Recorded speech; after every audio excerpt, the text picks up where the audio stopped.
اللہ کے فضل اور اس کے احسان سے آپ نے نماز تراویح کے اندر سماعت فرمایا۔ اللہ تعالیٰ سے دعا ہے کہ اللہ تعالیٰ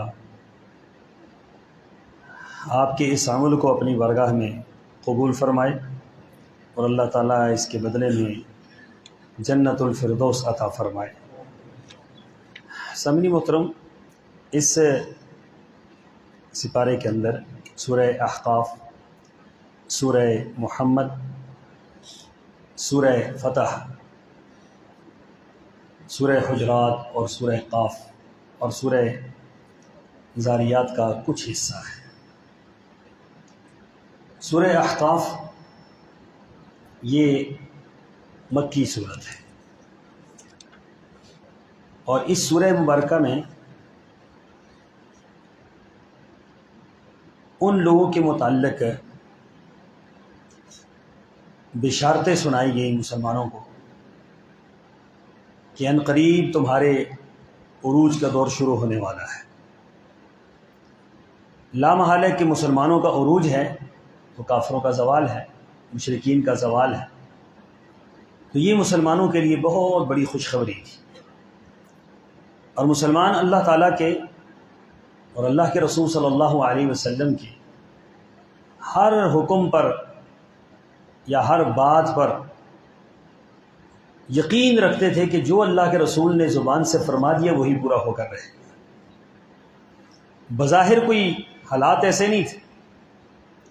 اب دیکھیں نا، آپ ہجرت کر رہے ہیں اور ہجرت کرتے ہوئے 3 افراد آپ کے ساتھ ہیں۔ ایک حضرت ابو بکر صدیق اور ایک آپ علیہ الصلاۃ والسلام کا ساتھ غلام جو حضرت بکر صدیق کا غلام تھا، اور ایک پیچھے سے خاتون تھی جو رسد پہنچاتی تھی۔ اب یہ ٹوٹل 3 افراد کا قافلہ ہے جو مکہ مکرمہ سے سنگین ترین حالات میں جان کو بچاتے ہوئے نکل کے جا رہے ہیں۔ کافروں میں سے ایک بہت بڑا سردار تھا جس کو کسی نے آ کر بتلایا کہ وہ جن کی آپ تلاش میں ہیں وہ تو جا رہے ہیں، بھاگ رہے ہیں، راستے میں نے دیکھا ہے۔ اس نے نشانیاں پوچھی کہ کیا کیا نشانیاں ہیں۔ جب بتلائی گئی تو اس کو یقین ہو گیا کہ تو وہی محمد صلی اللہ علیہ وسلم ہے۔ وہ وہاں سے مکہ سے نکلا چھپتا چھپاتا ہوا، رسول اللہ صلی اللہ علیہ وسلم کے قریب پہنچا۔ جب دیکھ لیا آپ کو تو آپ علیہ الصلاۃ والسلام نے پیچھے مڑ کر دیکھا، اس نے بھی دیکھ لیا تو اس کا گھوڑا بچکا اور نیچے گر گیا۔ جب گھوڑا گرا تھوڑا گھبرایا وہ، لیکن پھر گھوڑے کے اوپر سوار ہوا، پھر تھوڑا سا آگے گیا تو پھر گھوڑے نے گرا دیا اس نے کہا یہ گھوڑا تو میرا بڑا تابعدار ہے اور بڑا سدھایا ہوا ہے، یہ کیا معاملہ ہے، مجھے گرا کیوں رہا ہے؟ پھر تیسری مرتبہ جب چڑھتا ہے تو تیسری مرتبہ اور برے طریقے سے گرا تو گھبرا گیا، وہ ڈر گیا۔ تو رسول اللہ صلی اللہ علیہ وسلم کے قریب گیا تو آپ نے فرمایا کہ اس وقت تیرا کیا حال ہوگا کہ جب کسریٰ کے کنگن تجھے پہنائے جائیں گے۔ وہ بڑا حیران ہوا کہ کسریٰ بن ہرمز اس وقت کا سب سے بڑا بادشاہ، اللہ کے رسول صلی اللہ علیہ وسلم حال دیکھیں کہ کیا ہے کہ آپ چھپ کر یہاں سے نکل رہے اور آپ فرما رہے ہیں کہ کسریٰ بن ہرمز کے کنگن تجھے پہنائے جائیں گے۔ یعنی اس کا مطلب یہ ہے کہ وہ علاقہ بھی فتح ہوگا اور اس کو میرے لوگ فتح کریں گے اور تو بھی مسلمان ہوگا اور تجھے وہ کنگن پہنائے جائیں۔ سراقہ نام تھا اس کا۔ تو اندازہ لگائیں کہ ایک کافر تھا، کافر کو رسول اللہ کی بات پر کتنا یقین تھا۔ آج مسلمانوں کو رسول اللہ کی بات کا یقین۔ اس نے کہا اللہ کے رسول صلی اللہ علیہ وسلم پھر اس طرح کرے کہ مجھے امان لکھ کے دے۔ سراقہ نے امان مانگی، کیوں؟ اس کو یقین تھا کہ جو آپ نے فرمایا ہے یہ ہو کر رہے۔ اس نے امان ایک کاغذ پر، ٹوٹا ہوا کاغذ تھا، اس پر لیا اور امان لکھ کر اپنی جیب میں رکھا کہ اگر آپ واپس آئیں گے مکہ فتح کریں گے تو پھر آپ مجھے کچھ نہیں کہیں گے۔ اور پھر ایسا ہی ہوا کہ جب آپ مکہ فتح کرنے کے لیے تشریف لائے تو اس نے امان نکال کر دکھائی کہ آپ کو یاد ہے میں نے آپ سے امان لی تھی۔ اور حضرت عمر رضی اللہ تعالیٰ عنہ کے دور میں جب کسریٰ فتح ہوا تو حضرت عمر نے کہا کہ کہاں ہے سراقہ کو بلایا جائے۔ مرد کے لیے سونا پہننا حرام ہے، لیکن وہ رسول اللہ صلی اللہ علیہ وسلم نے وہ جو خوشخبری سنائی تھی نا، وہ پوری ہو کر رہنی تھی. آپ نے فرمایا سراقہ کہاں ہے؟ بلایا گیا، ان کے ہاتھ آگے کیے گئے اور کنگن ان کو پہنا کر فرمایا کہ یہ دیکھو میرے آقا کی اتنے عرصہ پہلے کی ہوئی خوشخبری یا آپ کی بشارت یا آپ کی پیشین گوئی آج اللہ نے پوری کر دی. یعنی ان حالات میں مسلمانوں کو خوشخبریاں سنائی جا رہی ہیں کہ ان قریب حالات تمہارے حق میں ہونے والے ہیں، بس کچھ عرصے کی دیر ہے، تم نے صبر اور استقامت سے رہنا ہے، اسلام پر آپ نے کمر بستہ رہنا ہے، اور ان قریب آپ کے ایام. اسی سورہ مبارکہ میں والدین کے حقوق بیان کیے. اب حالانکہ مکی صورت ہے لیکن والدین کے حقوق اس لحاظ سے بیان کیے گئے کہ وہ تو مشرکین مکہ بھی والدین کے حقوق مانتے تھے، وہ بھی والدین کے متعلق اچھے رویوں کے قائل تھے، اچھی بات کے قائل تھے. تو قرآن پاک نے اس سورہ مبارکہ میں آیت نمبر 14 تا 18 جو ہے والدین کے حقوق بیان کیے. پھر اسی طریقے سے فرمایا کہ کافر جو نیک اعمال کرتے ہیں ان کا کیا بنے گا. کافر دیکھیں صدقہ خیرات بھی کرتے ہیں، کافر اچھے اچھے کام بھی کرتے ہیں، اسپتال بھی بناتے ہیں، پانی کا انتظام بھی کرتے ہیں اور بے شمار فلاحی کام کرتے ہیں، تو آخر کار کیا ان کو ان کے اعمال کا بدلہ ملے گا کافروں کو؟ فرمایا نہیں، ان کے اعمال کا بدلہ دنیا ہی ہے. اللہ تعالیٰ نے دنیا میں ان کو دے دینا ہے، ان کو شہرت دے دینی ہے، ان کو اللہ نے دولت دے دینی ہے، ان کو ناموری اللہ نے دے دینی ہے، کوئی اور اللہ نے ان کے لیے اعزاز کر دینا ہے. لیکن وما لہ فی الآخرۃ من خلاق، آخرت میں ان کا کوئی حصہ بھی نہیں. آخرت ان کے لیے ہے جن کا ایمان ہے، جن کا ایمان نہیں ہے ان کے لیے آخرت میں کچھ بھی نہیں. پھر قوم عاد کا مسکن، قوم عاد کا علاقہ قرآن پاک کی سورہ مبارکہ میں فرمایا کہ باغات ہی باغات. اور آج قوم عاد کے جو مسکن ہیں آج بھی صدیاں بیت گئی ہیں، آج بھی وہ علاقے آباد نہیں ہوئے. جہاں اللہ کا عذاب آتا ہے نا وہاں قیامت تک دوبارہ آبادی نہیں ہوتی، وہاں سے ہول آتا ہے لوگ. دیکھیں قرآن پاک کے اعجاز آپ دیکھیے، قرآن پاک کی صداقت آپ دیکھیے کہ صدیاں بیت گئی ہیں. قرآن پاک نے فرمایا کہ ان جگہوں پر دوبارہ آبادی نہیں ہوگی، صدیاں بیت گئی دوبارہ آبادی نہیں ہوگی. کتنی حکومتیں آئیں، کتنی چلی، اسلام دوست بھی تھے اسلام دشمن بھی تھے، لیکن یہ علاقے آباد نہیں ہوئے. یہ علاقے آج بھی اسی طریقے سے ویران ہیں، اور ہول آتا ہے ان علاقوں میں جاتے ہوئے، اور خوف آتا ہے ان علاقوں میں، وحشت ہوتی ہے ان علاقوں میں. کیوں؟ یہ وہ علاقے تھے جہاں اللہ کا کیا آیا تھا؟ عذاب آیا تھا. تو اسی بنا پر قوم عاد کے فرمایا کہ باغات ہی باغات تھے، جب اللہ کی نافرمانی کی تو اب قیامت تک ریت ہی ریت ہے. وہاں پر پتھر ہی پتھر ہیں، وہاں پر نہ کوئی انسان رہ سکتا ہے نہ کوئی جانور رہ سکتا ہے، وہاں کسی کی جانے کی جرت بھی نہیں ہے، ہمت بھی نہیں ہے جانے. اور آج بھی شام کے راستے میں یہ علاقے پڑتے ہیں اور یہ علاقے بول بول کر کہتے ہیں کہ اللہ کے باغیوں کا یہ انجام ہوتا ہے. تو قرآن پاک کی صورت مبارکہ میں ان لوگوں کا ذکر بھی. پھر فرمایا کہ ان پر اللہ تعالیٰ نے جو عذاب نازل کیا وہ بادل آئے. دیکھیں نا بادل آئے تو ہمارے لیے بڑی خوشی ہوتی ہے اس کے اندر. ہم لوگ دیکھتے ہیں کہ بادل ہیں، بادل کے بعد بارش آئے گی، ٹھنڈی ہوائیں چلیں گی، موسم خوبصورت ہوگا، یہ ایک خوشخبری ہوتی. اور اسی طریقے سے انہوں نے بھی دیکھا بادلوں کو تو انہوں نے یہ کہا کہ اس کے بعد تو بڑی اچھی بارش ہوگی اور بڑا اچھا موسم ہوگا. لیکن ان کو پتہ نہیں تھا کہ ظاہری طور پر تو یہ بادل ہیں، اندر کیا ہے؟ اللہ کا عذاب. اندر اللہ کا عذاب تھا. تو فرمایا کہ اللہ تعالیٰ نے بِأَمْرِ رَبِّ تُدَمِّرُ كُلَّ شَيْءٍ بِأَمْرِ رَبِّهَا فَأَصْبَحُوا لَا يُرَىٰ إِلَّا مَسَاكِنُهُمْ كَذَٰلِكَ نَجْزِي الْقَوْمَ الْمُجْرِمِينَ. فرمایا کہ اللہ تعالیٰ نے ان کی اینٹ سے اینٹ بجا دی اور ان کو جڑ سے اکھیڑ کر اللہ نے رکھ دیا اور ان کی نسلیں اللہ نے برباد کر کے رکھ دی. اور تم دیکھو کہ اللہ کے باغیوں کا یہی انجام ہوتا ہے. کہ قوم عاد کے ساتھ یہی کچھ ہوا. پھر اسی سورہ مبارکہ کے اندر جنات کا ذکر. قرآن پاک کی دو صورتوں میں، ایک تو سورہ جن ہے پوری کی پوری اور اس میں جنات کے ایمان لانے کا تذکرہ ہے، اور ایک ہی سورہ مبارکہ کا جو آخری رکوع ہے اس میں جنات کا تذکرہ ہے. اور جنات مکہ مکرمہ، دیکھیں دو مخلوقات ایسی ہیں جو مکلف کا معنی یہ ہے کہ ان پر لازم ہے کہ وہ اللہ کی توحید کو مانیں، اللہ کے احکامات کو مانیں، نماز کو، روزے کو، زکوٰۃ کو، حج کو، جتنے بھی اعمال ہیں انسانوں میں اور جنات میں برابر ہیں. یاد رکھیے ان میں کوئی فرق نہیں. یہ نہیں ہے کہ جنات کی نماز اور ہے ہماری نماز اور ہے، البتہ کھانا ان کا اور ہے ہمارا کھانا اور.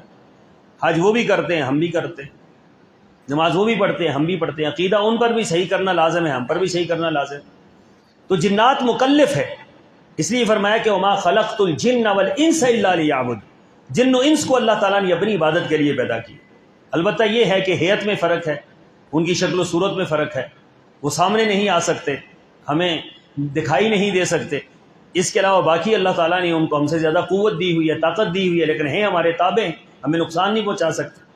تو رسول اللہ صلی اللہ علیہ وسلم مکہ مکرمہ میں آپ علیہ الصلاۃ والسلام کی ملاقات جنات سے ہوئی، اور صحابہ فرماتے ہیں کہ 3 مرتبہ ہم نے دیکھا کہ اللہ کے رسول صلی اللہ علیہ وسلم ہم سے غائب ہو گئے، اور پھر باغات میں اللہ کے رسول نکلتے ہوئے آ رہے تھے، تو ہم نے کہا اللہ کے رسول آپ کدھر ہم سے چلے گئے، ہم تو پریشان ہو گئے کہ مبادہ کہیں آپ کو کوئی نقصان نہ ہو جائے۔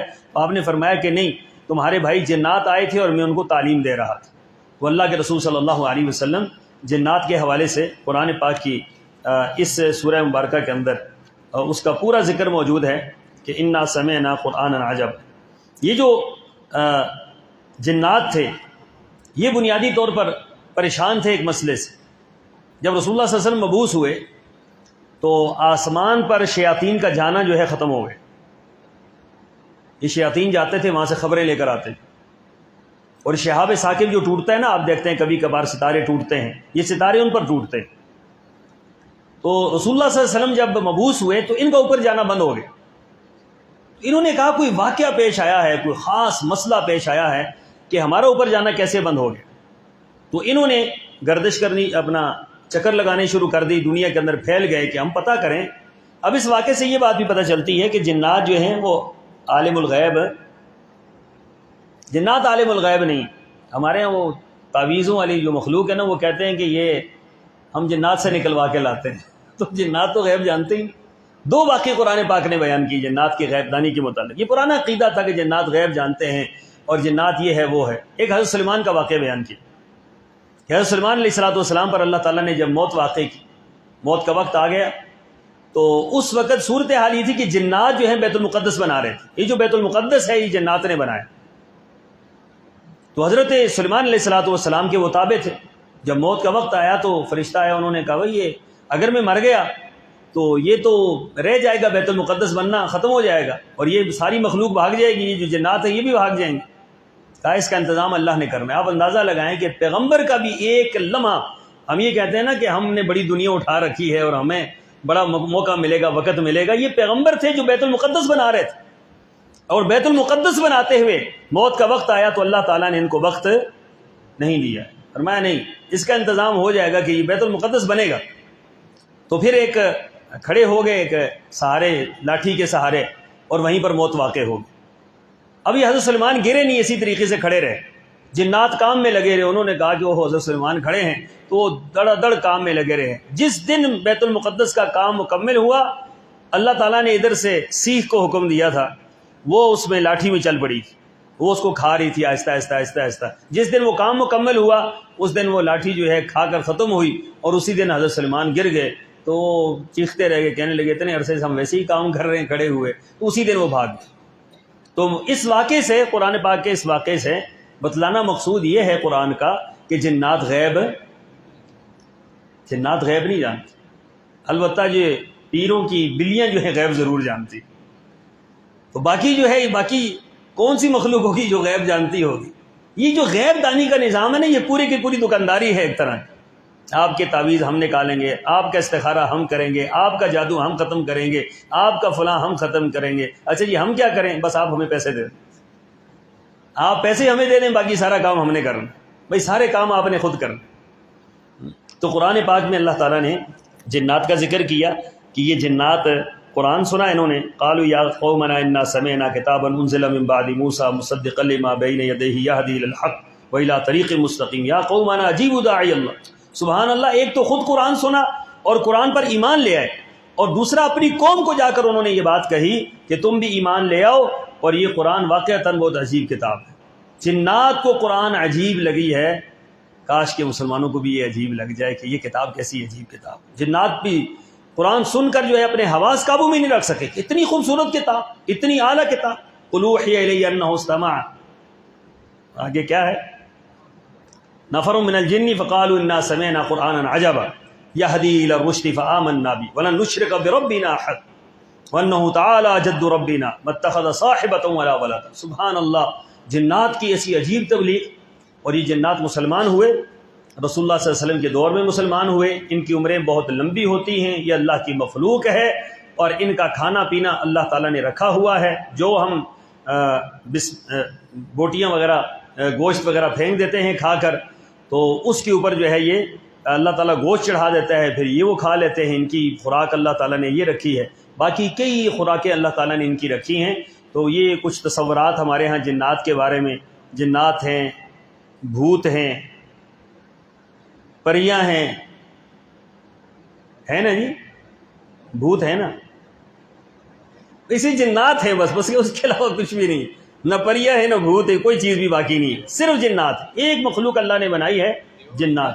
ہاں دیو کہتے ہیں، بڑے جنات کو کہتے ہیں، جو بہت خوفناک قسم کے ہوں اسے دیو کہا جاتا ہے۔ تو یہ ہمارے ہاں یہ ساری قصے کہانیاں مشہور ہیں، جنات کا تصور موجود ہے اسلام کے اندر۔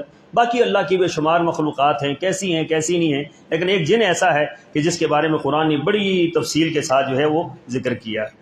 تو اس کے بعد سورہ محمد ہے۔ سورہ محمد اس وقت نازل ہوئی کہ جب مسلمانوں کے سب سے زیادہ دشمن پیدا ہو گئے، یعنی دشمنوں میں اضافہ ہوا۔ جب آپ مدینہ طیبہ میں تشریف لائے تو آپ کے دشمن پھر کم نہیں ہوئے، بلکہ کیا ہو گیا؟ اضافہ ہو گیا۔ اضافہ کیسے ہوا؟ مکہ میں تو صرف مشرک آپ کے دشمن تھے، مدینہ طیبہ کے اندر آپ کے یہودی بھی دشمن پیدا ہو گئے، اور مدینہ طیبہ کے اندر منافقین بھی آ گئے۔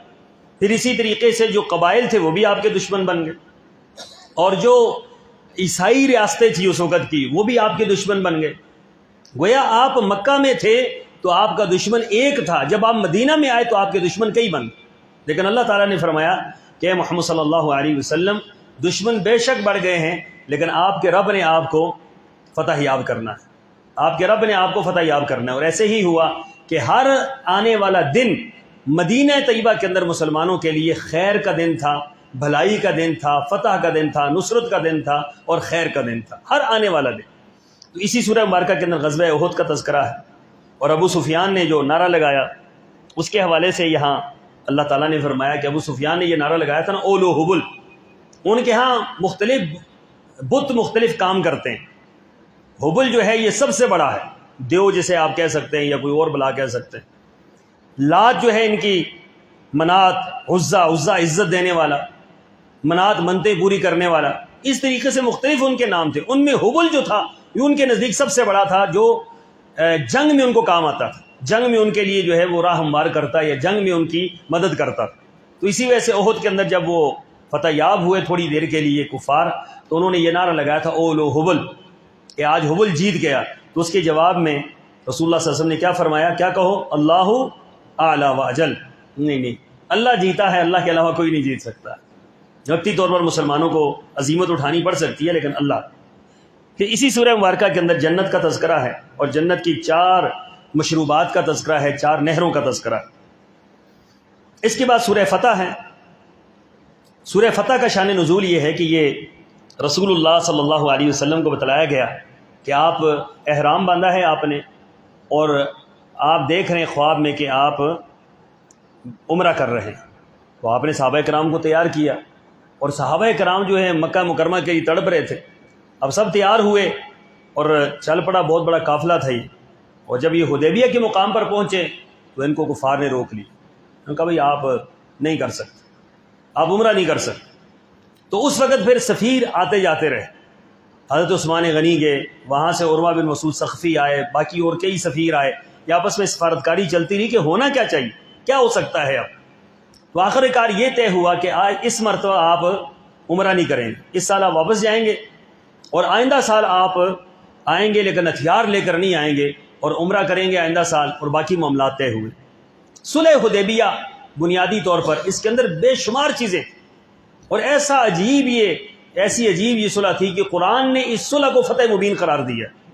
جنگ فتح مبین ہوتی ہے، عام طور پر جنگ کو کہا جاتا ہے کہ جنگ سے فتح ہوئی، لیکن یہاں صلح سے فتح ہوئی، انا فتحنا لک فتحا مبینا۔ یہ کیسے کہ رسول اللہ صلی اللہ علیہ وسلم نے بظاہر ساری شرطیں جو مسلمانوں کے خلاف تھی وہ قبول کر لی، اور جو کفار کے حق میں تھی وہ قبول کی، لیکن اس کے پس منظر میں اللہ تعالیٰ کی طرف سے آپ کی رہنمائی تھی کہ اے محمد صلی اللہ علیہ وسلم جو مرضی ہو جائے، آج کے بعد مسلمان جو ہے وہ سرخرو ہوں گے، آج کے بعد آپ جو ہیں مسلمان جو ہیں وہ کہیں بھی ناکام نہیں ہوں۔ اور ایسا ہی ہوا کہ بظاہر ساری شرطیں، حضرت عمر جیسا بندہ جو ہے تڑپ گیا کہ اللہ کے رسول ہم حق پر نہیں ہیں، اے اللہ کے رسول ہم آپ سچے نہیں ہیں، اے اللہ کے رسول ہمارا رب سچا نہیں ہے، اس کے باوجود ہم اس طرح کی شرطیں کیوں مانیں؟ لیکن اللہ تعالیٰ نے فرمایا کہ اے محمد صلی اللہ علیہ وسلم ان کو کہہ دیجئے کہ آپ انتظار کریں اور دیکھیں اس کے بعد کیا ہونے والا۔ اور پھر صحابہ کرام کی اتنی بے لوث محبت رسول اللہ صلی اللہ علیہ وسلم سے جو عروہ بن مسعود ثقفی نے دیکھی اور یا سہیل بن عمر نے دیکھی، وہ پریشان ہو گئے اللہ کے رسول کو دیکھ کر، صحابہ کرام کو دیکھ کر۔ یہ جو عروہ بن مسعود ثقفی واپس گئے تو قریش نے پوچھا کہ بھئی تم نے کیا دیکھا؟ اس نے کہا کہ قریش کے لوگوں، محمد صلی اللہ علیہ وسلم کے جو صحابہ ہیں وہ ایسی محبت کرتے ہیں اللہ کے رسول سے کہ دنیا کے اندر ایسی محبت کرنے والے لوگ میں نے کسی لیڈر کے ساتھ نہیں دیکھا۔ میں نے کیسر کو دیکھا، میں نے کسرا کو دیکھا، دنیا کے بڑے بڑے بادشاہوں کے پاس میں گیا، لیکن جو محبت اور اطاعت اصحاب محمد میں ہے وہ دنیا میں کسی کے پاس نہیں۔ وہ کیسے؟ کہا کہ محمد صلی اللہ علیہ وسلم بات کرتے ہیں، سارے خاموش ہو کے سنتے ہیں، آپ حکم دیتے ہیں، سارے بھاگ اٹھتے ہیں۔ آپ علیہ الصلوۃ والسلام اپنا وضو کا پانی جو ہے وضو کرتے ہیں، پانی ہاتھوں میں لیتے ہیں اور اپنے جسم پر مل لیتے ہیں۔ آپ کا لعاب دہن کسی نہ کسی کے ہاتھ میں یا کسی نہ کسی کے کپڑے پر گرتا ہے۔ اے قریش کے لوگوں، یاد رکھو جو محمد صلی اللہ علیہ وسلم کے وضو کے پانی کو زمین پر نہیں گرنے دیتے، تم کیا سمجھتے ہو کہ محمد صلی اللہ علیہ وسلم کو تمہارے حوالے کر دیں گے؟ وہ مر جائیں گے، سب کچھ ختم ہو جائے گا ان کا، محمد صلی اللہ علیہ وسلم پر آنچ نہیں آنے دیں۔ اور یہ صلح حدیبیہ ہی کے موقع پر ایک واقعہ پیش آیا کہ حضرت عثمان غنی گئے تو پیچھے سے یہ خبر اڑ گئی کہ حضرت عثمان غنی کو شہید کر دیا گیا، اور حالانکہ حضرت عثمان غنی شہید نہیں ہوئے تھے، سفارتکاری کے لیے گئے تھے۔ تو رسول اللہ صلی اللہ علیہ وسلم نے حضرت عثمان کے لیے صحابہ کرام کو جمع کیا کہ ہم نے کیا کرنا ہے، بدلہ لینا ہے، خون عثمان کا بدلہ لینا۔ اور قرآن پاک نے اس واقعے کو نقل کیا، لقد رضی اللہ عن المؤمنین اذ یبایعونک تحت الشجرہ، بیت رضوان کا واقعہ پیش آیا۔ 1400 صحابہ کرام نے موت پر بیعت کی، نیچے رسول اللہ کا ہاتھ، اوپر صحابہ کے ہاتھ، اور ان ہاتھوں کے اوپر کس کا ہاتھ؟ ید اللہ فوق ایدیہم، ان تمام ہاتھوں کے اوپر اللہ کا ہاتھ۔ اور پھر رسول اللہ صلی اللہ علیہ وسلم نے جب صحابہ کرام سے بیعت لے لی اور اس کے بعد اپنے بائیں ہاتھ کے اوپر اپنا دایاں ہاتھ رکھا، فرمایا یہ محمد کا ہاتھ ہے صلی اللہ علیہ وسلم، اور یہ حضرت عثمان کا ہاتھ ہے، میں ان کی طرف سے بھی بیعت کر رہا ہوں موت کے اوپر۔ یعنی کہ رسول اللہ صلی اللہ علیہ وسلم جو ہے حضرت عثمان کی طرف سے ہی بیعت کر رہے ہیں۔ 1400 صحابہ کرام نے بیعت کی، ہم خون عثمان کا بدلہ لیے بغیر یہاں سے واپس نہیں جائیں گے۔ لیکن اللہ کا نظام یہ ہوا کہ اللہ تعالیٰ نے ان کو اعزاز دینا تھا، یہ سارے کے سارے بخشے گئے حضرت عثمان کی وجہ سے، خون عثمان کی وجہ سے، بدلہ لینے کی وجہ سے سب کو اللہ تعالیٰ نے جنتی قرار دیا۔ اور پھر حضرت عثمان غنی رضی اللہ تعالیٰ عنہ بخیر و خوبی واپس بھی تشریف لے آئے۔ تو صلح حدیبیہ کے اندر بیت رضوان کا واقعہ بھی ہوا، اور بیت رضوان کا واقعہ ایسا ہے، صحابہ کرام میں جو 3 گروہ ہیں سب سے زیادہ افضل ہیں، ان میں بدر والے، پہلے خلفائے راشدین، پھر اصحاب بدر، اور پھر اس کے بعد بیت رضوان والے۔ یہ تو بیت رضوان والے ہیں، یہ سب سے زیادہ افضل صحابہ ہیں، اور یہ 1400 صحابہ تھے۔ پھر یہاں پر کئی اور واقعات پیش آئے صلح حدیبیہ کے موقع پر، کئی اور واقعات کہ آپ علیہ الصلوۃ والسلام تھوڑا سا کھانا لایا گیا، کھانا تھا ہی نہیں، اور تھوڑا سا ایک ہنڈیا میں کھانا لایا گیا، تو کہا گیا کہ اللہ کے رسول کھانا تو یہی ہے۔ آپ نے فرمایا کہ آپ نے اپنا لعاب ڈالا، اور اس کے بعد تقسیم کرنے والے کو یہ کہا کہ اب اس سے تقسیم کرنا ہے لیکن اٹھا کے دیکھنا نہیں ہے، اس کو کھول کر نہیں دیکھنا ہنڈیا کو، اس سے بس نکال کر تقسیم کرتے رہنا۔ اب نکال کے تقسیم کی، وہ ہنڈیا جو 10 بندوں کے لیے 5 بندوں کے لیے تھی، 1400 صحابہ کرام نے کھانا کھایا، وہ ہنڈیا بھری ہوئی تھی، اسی طریقے سے لبالب بھری۔ پھر اسی طریقے سے پانی کم ہو گیا، صحابہ کرام نے کہا اللہ کے رسول پانی کم ہے، میں کتنا پانی ہے؟ 1 لوٹا پانی کا لایا گیا، جو اس زمانے میں مشکیزہ تھا، جو بھی تھا وہ لایا گیا۔ اللہ کے رسول صلی اللہ علیہ وسلم نے اس کے اندر اپنے ہاتھ رکھ دیا۔ 1400 صحابہ کرام نے وضو کیا، 1400 صحابہ کرام نے اپنی پینے کی اور کھانے کی ضروریات پوری کی، پانی جو ہے وہ اسی طریقے سے بھرا ہوا تھا، پانی ختم ہونے پہ آتا ہی نہیں۔ یہ سارے کے سارے واقعات صلح حدیبیہ کے موقع پر پیش آئے، اور بے شمار واقعات یہاں پر۔ اور پھر رسول اللہ صلی اللہ علیہ وسلم کو چند خوشخبریاں اللہ تعالیٰ نے سنائی۔ ایک یہ کہ فرمایا کہ آپ کے سابقہ سارے گناہ اللہ نے معاف کر دیے، لیغفر لک اللہ ما تقدم من ذنبک وما تأخر۔ اے محمد صلی اللہ علیہ وسلم، آپ کے اگلے پچھلے گناہ اللہ نے کیا کر دیے ہیں؟ معاف کر دیے۔ یہ پیغمبر کو اللہ کہہ سکتا ہے، ہم اور آپ نہیں کہہ سکتے۔ اللہ کہہ سکتا ہے، اللہ تو مالک ہے نا، مالک کہہ سکتا ہے کہ ہم نے آپ کے گناہ معاف کر دی، لیکن ہم یہ نہیں کہتے، ہم تو وہی بات کہہ رہے ہیں جو اللہ نے فرمائی۔ اسی طریقے سے اتمام نعمت کہ ہم نے آپ پر نعمتیں پوری کر دی، جتنے اعزازات دنیا کے اندر کسی انسان کو ملنے تھے وہ سارے کے سارے محمد رسول اللہ صلی اللہ علیہ وسلم کو اللہ نے عطا کر دیے۔ اس کے بعد قیامت تک کسی انسان کو کوئی اعزاز نہیں ملے جو اللہ کے رسول کو مل چکے، کسی اور کو نہیں ملے۔ تیسری بات، پانی کی جو قلت تھی اور آپ کا معجزہ، پھر بیت رضوان، یہ سارے کی ساری آپ کو چیزیں یہیں پر ہی صلح حدیبیہ کے موقع پر اللہ تعالیٰ نے آپ کو عطا فرمائی۔ اس کے بعد واپس آئے تو خیبر پر حملہ کیا اور اللہ تعالیٰ نے خیبر کو جو ہے فتح یاب کیا۔ اسی طریقے سے سورہ حجرات میں اخلاقی اصول اور ضابطے بیان ہوئے۔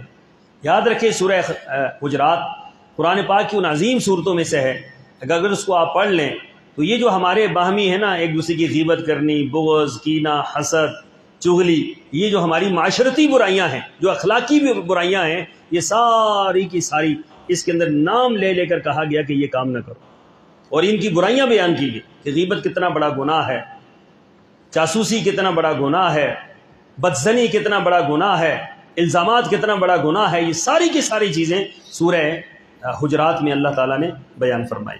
اسی طریقے سے سورہ قاف ہے، سورہ قاف میں توحید کے دلائل اور موت کا تذکرہ اور اس کے علاوہ بے شمار اور باتیں سورہ قاف کے اندر اللہ تعالیٰ نے بیان فرمائی ہیں۔ اللہ مجھے اور آپ کو سمجھنے کی، عمل پیرا ہونے کی توفیق عطا فرمائے۔ وآخر دعوانا